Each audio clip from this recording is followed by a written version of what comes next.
gitu ya. Kalaupun kita nggak keliru dia mengingatkan, ya diam saja nggak apa-apa. Kalau memang kita merasa benar, tapi kalau kita udah memang keliru, ya kita akui. Oh iya, ampun ngapura ya. Mohon maaf ya, saya memang keliru ya.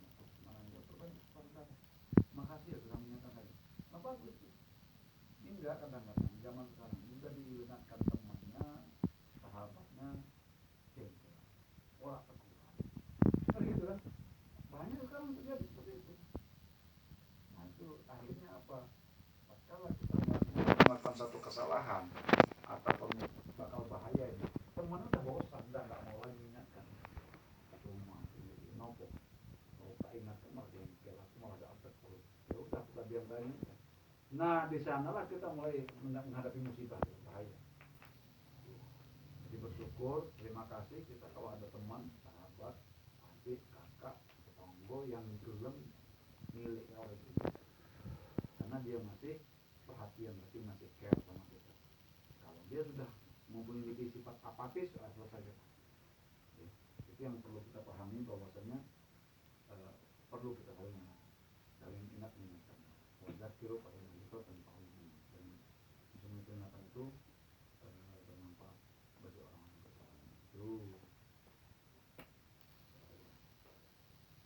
Kita ada yang puasa belum? Belum. Mau apa? Kalau kata Pak Saur dulu, kalau jenengan itu tidak ikhlas jangan puasa. Benar. Kalau tidak ikhlas jangan puasa. Kenapa? Yang dituntut oleh Allah Subhanahu wa taala itu keikhlasan kita untuk berpuasa. Yang dituntut keikhlasan kita, kemurnian kita memang untuk Allah. Kalau kita terpaksa atau puasa untuk biar disebut konco atau disenangin teman atau dibangga-banggakan sama, kan banyak tengah-tengah hari mungkin oleh kenapa dia udah bangun tengah hari udah mulai itu nyelalang godaan ada aja masakan kesenangan kita lewat depan hidung. Nah udah mulai ada aja. So kalau ini kan udah kuat, apalagi posisinya itu orang sudah pada makan semua kan gitu. Kalau bulan Ramadan jelas cok yang nggak kuat kuat bulan Ramadan. Kenapa? Semua puasa. Tapi di luar bulan Ramadan belum tentu, tidak semua orang bisa berpuasa. Saya ngomong baik aja nah kalau itu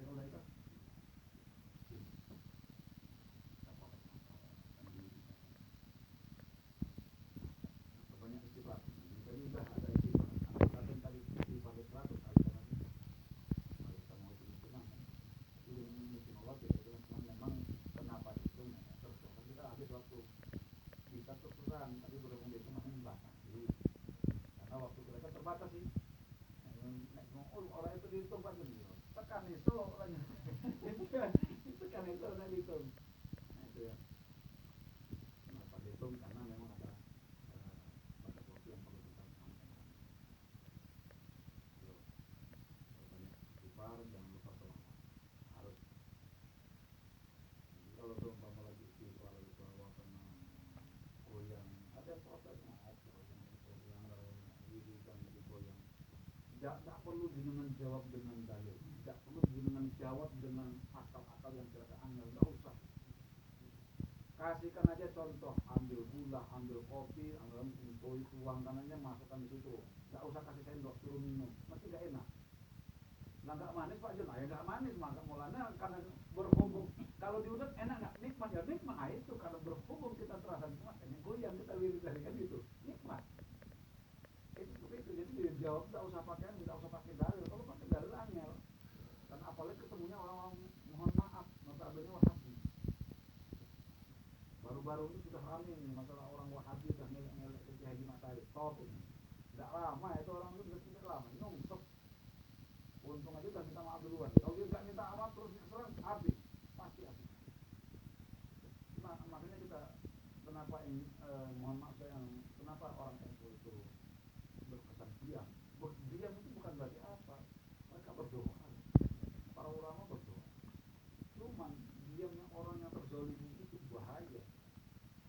Beruntung dia tidak lapor kepada masih beruntung kalau orang-orang yang diam terzalimi itu masih lapor polisi, masih beruntung itu. yang dizolimi itu masih lapor polisi itu masih beruntung. Tapi kalau orang yang dizolimi itu lapornya ke Gusti Allah, siap-siap dia dalam keadaan bahaya. Pasti kalau ya Allah, ujung ya Allah, saya itu telah membuat hatiku sakit. Tolong yang naik siap-siap. Ini terbukti riwayat. Jadi saya cerita ini bapak saya sendiri, ayah itu kan kerjasama jualan di pasar Benteng, itu jualan kelapa, truk-trukan. Modalnya tuh dipasrahkan sama temannya, banyak dipasrahkan, enggak sama anak, sama teman. Singkat cerita temannya itu duit itu makan habis, kan jengkel, modal di sana semua. Saya masih ingat benar beliau itu setiap sholat itu doakan bersolat, ya Allah aku nggak ikhlas, ya Allah aku nggak ikhlas duitku itu, tenagaku, keringatku dimakan habis sama dia, ya aku nggak ikhlas. Apa yang terjadi? Mata saya masih melihat orang yang didoakan itu sampai hilang dari sendirinya. Tunggu katanya, alhamdulillah doaku dikabulkan. Kenapa ya? Bukti, alhamdulillah dia sudah nggak ingat apa-apa, termasuk duit yang dimakan tuh dia, saya yang makan sama dia, nggak ingat lagi katanya. Kenapa gitu ya? Iya, saya sholat, setiap ayat sholat, ayat doa. Nah, mulai dari itu kan ada satu riwayat bahwasanya kalau orang itu masih lapor atau tidak lapor atau diam saja masih kita beruntung. Dia lapor polisi masih beruntung. Tapi kalau dia sudah lapor kepada Allah, mati kita. Kecuali kalau kita harus minta maaf. Apalagi jelas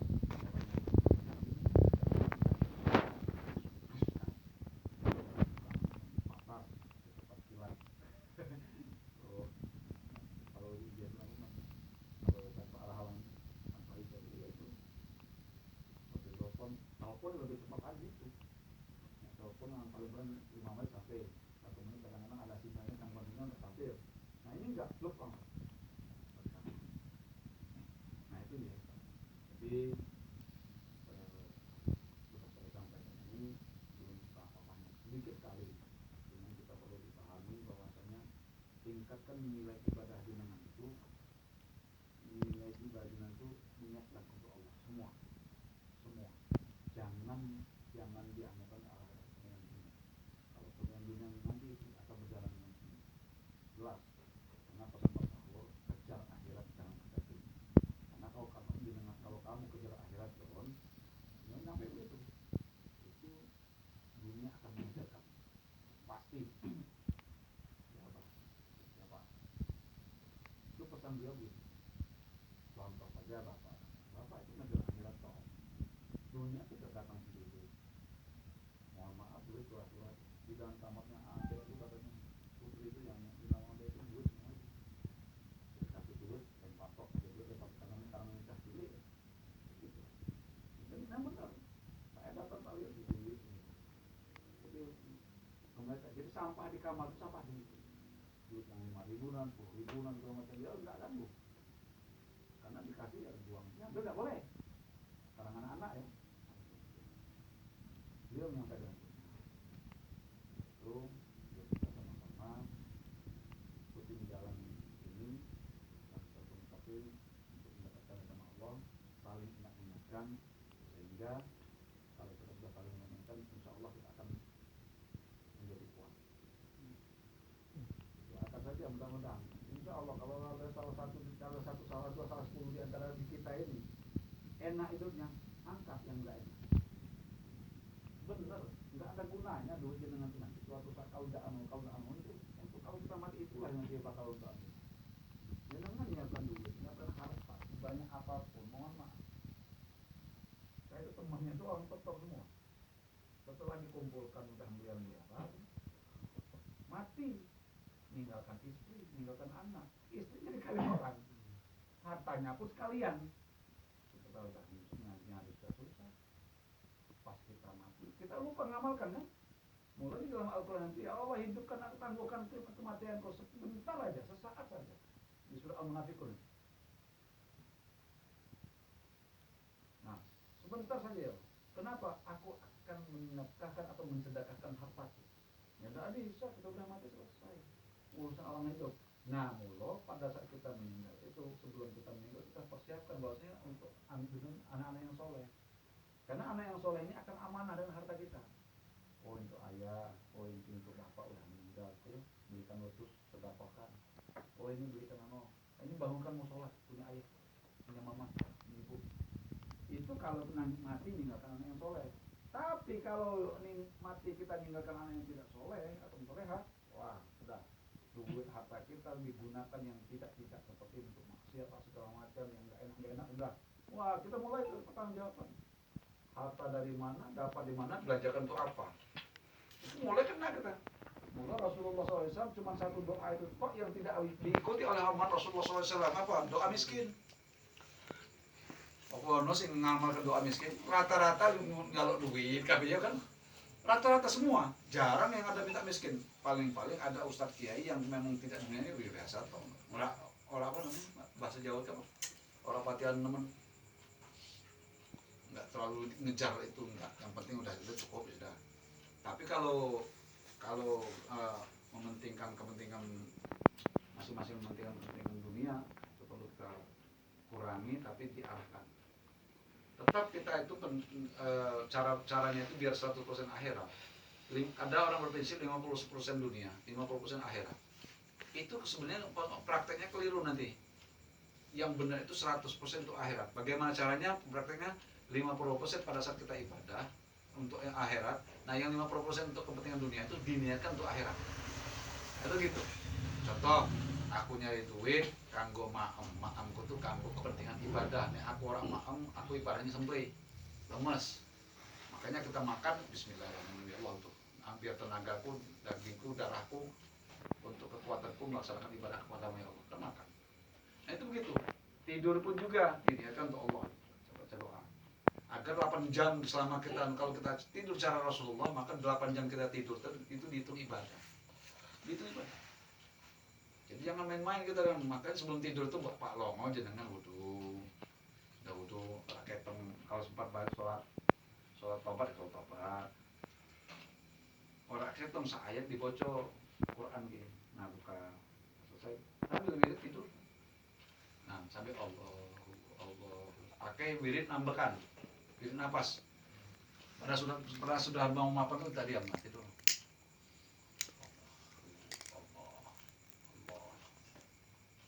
Sambil diam tak usah ngomong lagi. Tapi hambakan terus. Pada saat itu terus dengan tahu-tahu ketiduran. Nah begitu nanti kita mati. Nggak tahu kemana lagi kita. Pada saat itu udah nggak tahu kemana kita. Kenapa? Kita sudah lepas. Tiada daya dan upaya kita dimatikan, dihidupkan oleh Allah juga. Banyak yang habis tidur nggak bangun lagi, banyak mula hati-hati temen jenengan apa mati tidur sama dengan mati, jangan ngantuk turusi ya tangi. Kalau tangi iya ada istrinya teman itu ya Mas Nanang